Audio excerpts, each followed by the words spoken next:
안녕하십니까, 핑크캣입니다. 팁앤팁스 네 번째 시간으로 오늘은 추세 중 역진입하지 말아야 하는 세 가지 이유에 대해서 강의를 해보도록 하겠습니다. 추세를 확인하기 위한 지그재그 차트가 차트 위에 올라와 있죠. 우리가 추세를 확인하기 위한 방식 중에 하나로 고점과 저점을 추적하는데요. 고점이 올라가면서 저점도 같이 따라 올라갈 때는 상향 추세, 고점이 이렇게 내려오고 저점도 이렇게 내려왔을 때는 하향 추세라고 합니다. 거기에 비해서 이쪽 부분에는 약간의 횡보성 경향을 보이기도 하는데요. 횡보하는 과정에서도 고점들이 살짝 낮아지고 있습니다. 저점도 낮추고 있네요. 이것은 약한 하향세가 있는 횡보 구간이다 라고 할 수 있겠죠. 추세의 특징 중에 하나인 이렇게 고점과 저점이 동시에 낮아지는 것을 하나의 명제로 잡아 놓도록 하겠습니다. 조금 전 이 지그재그 차트를 그릴 때 0.5의 전환 비율을 갖고 있는데 여기에 하나 더 얹어 보도록 하겠습니다. 자, 여기서 전과 추가 있는데요. 종목을 한번 더 불러 보겠습니다. 여기다 놓고 엔터를 그대로 치면 다시 한번 나오죠. 추가돼서 나온 상태에서 이것도 지그재그 차트로 바꾸는데 여기는 0.5가 아니고 0.25 그 절반쯤 지정해 주겠습니다. 같은 빨간색으로 하고요. 확인하면 여기는 전환 비율이 작기 때문에 잦은 파동이 보이고요. 여긴 전환 비율이 크기 때문에 이쪽은 이렇게 큰 파동이 일어납니다. 이것을 드래그해서 위에다 떨어뜨리고요. 표 Y축 공유를 하면 이와 같이 짧은 주기와 긴 주기의 지그재그 차트가 완성이 됩니다. 지그재그 차트를 겹쳐놓으면 고점과 저점이 낮아지고 동시에 낮아지고 있는 이러한 현상들을 아주 잘 살펴볼 수 있습니다. 요것도 하나의 팁앤팁스로 설명해 드린 적이 있는데요. 오늘은 이 차트를 이용해서 추세 중 역진입하지 않는 요령에 대한 팁앤팁스입니다. 역진입하지 않는 첫 번째 방법은 고점이 낮아지고 있을 때는 상방으로 베팅하지 않는다입니다. 지금 여기를 하락 추세이기 때문에 이렇게 써긴 썼는데요. 고점이 낮아지는 경우라고 썼는데요. 이에 상방으로 올라갈 땐 역시 마찬가지죠. 저점이 높아지는 경우라고 역으로 해석하시면 되겠습니다. 지금처럼 고점이 낮아지는 경우, 이렇게 고점을 계속 낮추고 있는 동안에는 상방 베팅을 하면 안 된다라는 규칙입니다. 지금 하락하는 동안 고점이 한 번도 전 고점을 넘어가지 못했죠. 이 고점들, 여기 고점, 여기 고점 전부 한 번도 넘지 못하고 계속 내려오고 있습니다만 여기에 와서 고점을 한번 돌파합니다. 이 돌파하는 지점을 기준으로 해서 상방으로 갈 수도 있겠습니다만은 바로 머리를 숙이면서 다시 이 전 고점 밑으로 내려오기 시작하는데요. 그렇게 되는 경우 여기에 만들어진 이 고점은 절대 저항값으로 작용합니다. 따라서 이 뒤에 있는 고점들이 이 고점을 넘지 못한다. 그러면 여기에서 주의하는 것보다 더 특히나 이 상방으로 베팅을 해서는 아니 됩니다. 절대 저항값입니다. 이 값을 넘어서지 못한다 그러면 이 추세의 연장 추세가 발생될 가능성이 더 높기 때문입니다. 이 고점선 절대 저항선이라고까지 표현하면서 더 주의하라고 말씀을 드리고 있는데요. 그 이유는 이렇게 추세가 발생해서 줄줄 내려갈 때는 더 가려나보다 하지만 여기서 전 저점을 치고 올라가는 순간부터 다 왔나 하는 생각이 들기 때문이죠. 일종의 심리죠. 일종의 심리의 문제가 생깁니다. 이렇게 그어보면 여기서 반등해주고 있죠. 여기서 반등해주고 있고 이렇게 반등해주는 거 보면 이게 다 온 거 아닌가 하는 심리가 작동하기 시작해서 이 위로 올라갈 것 같은 모양만 보여주면 이 위로 살짝만 올라가면 바로 이 상방으로 베팅하는 그런, 이게 안 좋은 습관 중에 하나죠. 확실하게 올라가는 게 인정된 다음에 들어가도 늦지 않은데 올라가는 모습만 보이면 이거 바닥 확인했어, 이건 상방이야 하고 자신있게 들어갔다가 여기를 넘지 못하고 다시 하락하는 경우에 손실을 입을 수밖에 없습니다. 두 번째, 추세 중 역진입하지 않는 방법 중에 하나는 특정 값을 넘지 못하는 경우입니다. 이 특정 값이란 자신이 정해놓은 어떠한 특정 값이 있겠죠. 일례로 한두 개 들어보도록 하겠습니다. 차트상에 테마 60선을 하나 올려놨는데요. 이 60선을 기준으로 매매한다고 그랬을 때 60선이 최초로 깨지는 지점이 여기 이런 식으로 깨지고 있죠. 여기는 그렇다면 여기는 오르락내리락 혼조세라고 해서 제외시키고요. 여기서부터 시작해서 육수선 아래로 내려와서 확실하게 고점을 낮추면서 내려오고 있구나 라고 했을 때 이 선이 지금부터는 기준이 됩니다. 요거는 본인이 짧게도 둘 수 있고 길게도 둘 수 있겠죠. 그래서 이 선이 다 지나가는 이 흔들림 끝까지, 여기 지점, 대략 여기 지점까지는 특정 값을 넘지 못하는 경우에 해당됩니다. 따라서 이럴 때는 이 선 밑에서는 위로 상방으로 베팅하는 일은 없어야 되겠죠. 다른 하나의 예를 더 들어보자 그러면요, 이 지표는 당일의 최고값과 최저값을 2등분하고 다시 한번 반반씩 나눠서 4등분한 선을 갖고 있습니다. 즉 오늘의 최고 고점, 최고 저점, 중심값, 반의 반값, 이런 식으로 되어 있죠. 그렇다면 이 선들이 갖는 특징은 무엇일까요? 하루 종일 움직인 폭에 비해서 중심값도 못 올라간다, 이 아래쪽에 있다, 그럴 때는 약세 구간이 되는 것이고요. 중심값 위에서 갖고 있다, 중심값 위에 있다, 이럴 때는 강세 구간에 들어가 있는 경우입니다.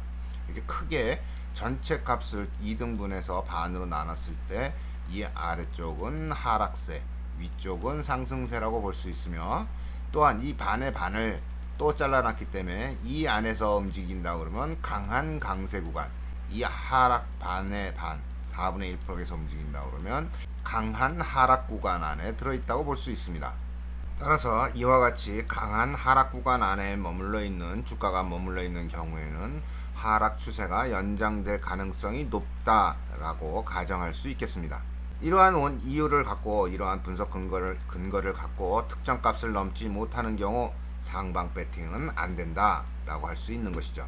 조금 전에 설명했던 이동평균선과 이러한 4등분선을 두 개를 같이 복합해서 같이 분석하면 분석의 효과는 더욱 높아지겠죠.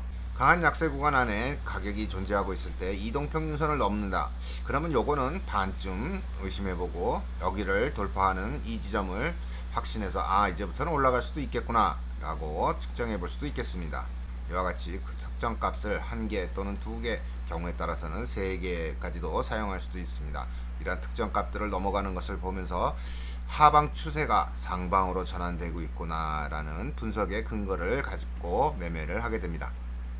이번에는 마지막으로 보조지표의 역전 현상에 대해서 설명해 보도록 하겠습니다. 보조지표가 100% 신뢰할 수는 없지만 참고하기 충분한, 자신이 잘 알고 이해하고 있는 지표들이 몇 가지씩은 갖고 있게 마련입니다. 자, 이러한 보조지표를 이용했을 때요, 여기서부터 이렇게 진동을 하고 있다가 여기서 역전현상이 살짝 일어났는데 그 이후에 보니까 야, 요거 제대로 내려가더라, 이런 느낌이 딱 들면 여기서부터는 이제 추세가 되는 것이죠. 이 추세가 되면 보조지표는 한쪽으로의 방향성을 보여주게 됩니다. 이러한 방향성을 봤을 때 이것이 끝나는 이 지점까지, 적어도 이 지점까지는 상방으로 어느 구간이선 어디에서든 상방으로 베팅을 해서는 아니 됩니다. 실제로 여기가 지금 저점을 형성하고 있는데요, 이렇게 저점을 형성하고 있죠.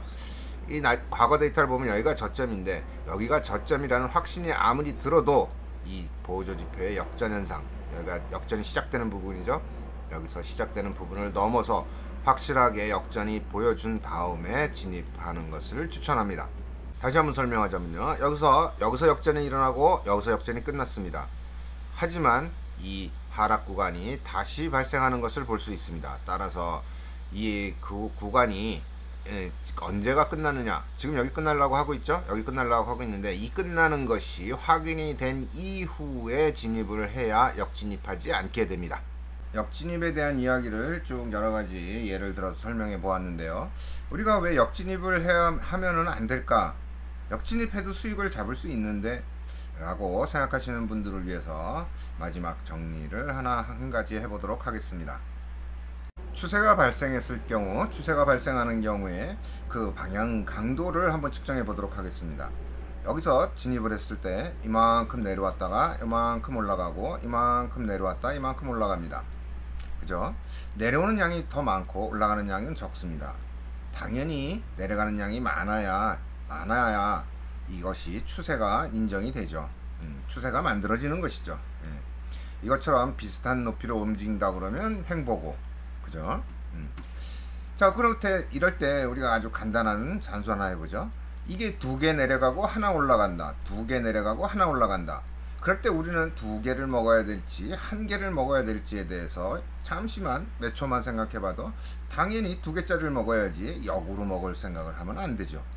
역으로 먹는다는 것은 어찌 보면 이걸 버리고 역으로 먹는다는 것은 손실이죠. 예, 손실입니다. 더군다나 이렇게 작은 폭에서 수익을 얻으려고 노력하다가 급작스럽게 다운되는 경우, 하락이 극강화가 내떨어지는 경우에 이건 걷잡을 수 없는 손절로 마감하게 됩니다. 손절로. 따라서 이 추세가 일단 발생이 되면 우리는 2개 쪽을 항상 노려야 되는 것이죠. 이렇게 끊고 이렇게 끊고 이렇게 끊고, 작든 크든, 이건 작은 것이고 이건 큰 것이죠. 작든 크든 이렇게 끊어야 되는 것입니다. 이게 2개 내려가고 하나 올라가고 2개 내려오고 하나 내려가고 2개 내려가고 이런 방식이기 때문에 여기서 진입했을 경우에 손실이 나도 요만큼밖에 안 납니다. 여기서 요만큼밖에. 하지만 역진입을 했을 경우에는 이만한 손실을 감수해야죠.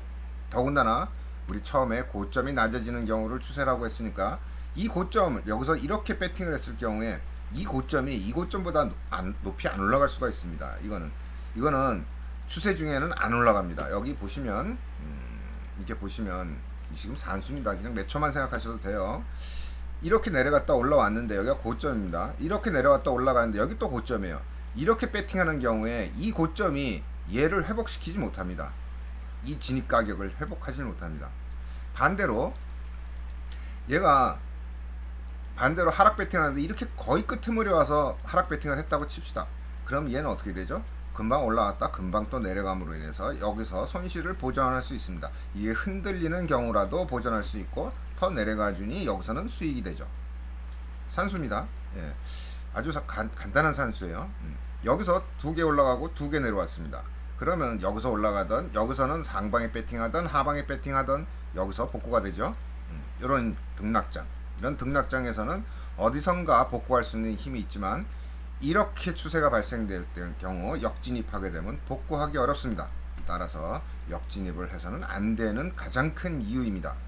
나는 여기서 들어가서 여기서 먹을 수 있어, 이것도 먹을 수 있어 라고 말씀하시는 분들이 간혹 계시는데 저는 설명을 입문자 위주로 하겠습니다. 고수님들은 이렇게 드셔도 돼요. 여기서 수익을 발생시켜도 되는데 입문자 입장이라면 이런 쪽이 훨씬 더 이쪽보다 적어도 2배 이상 유리하다, 정방향으로 진입하는 것이 유리하다라고 말씀드릴 수 있습니다. 이건 산수죠. 2개 내려가고 하나 올라가고 2개 내려오고 하나 올라갑니다. 어느 쪽으로 배팅해야 될까요?